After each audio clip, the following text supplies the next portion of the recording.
யாருக்குமா கொடுக்கணும்? பாம்பு கொடுத்துடலாமா? பாம்புக்கு தானே கொடுக்கணும். கொஞ்சம் யோசிங்களா, யார் கொடுக்கணும்? தேவதூதர் யாருக்கு திரும்ப கொடுத்தாங்களா?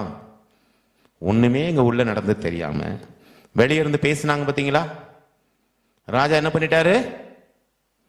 கிராமங்களில் போனீங்கன்னா அந்த பாட்டிமார் வாசல்ல உட்கார்ந்துருப்பாங்க. பார்த்தீங்களா?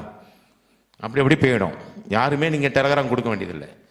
ராஜா என்ன பண்ணிட்டாரு? எல்லாரையும் கொண்டு போய் கொன்னுட்டாரு. அப்ப நியாய தீர்ப்பு யாருக்கு வந்துச்சு? ஒன்னும் தெரியாம நீங்க பேசிட்டீங்கன்னா வசனம் தெளிவாய் சொல்லுது, எச்சரிக்கையாவும் சொல்லுது. மத்தேயு 7:1-2 படிங்க. அப்ப நீங்க மன்னிப்பு கேட்டுட்டு தான் ஆலயத்துக்கு போகணும். படி. மற்றவர்களை குற்றவாளிகள் என்று தீர்க்காதீர்கள், ஏனெனில் நீங்களும் அழைக்கிற அழைக்கின்படியே உங்களுக்கு அழைக்கப்படும். மற்றவர்கள்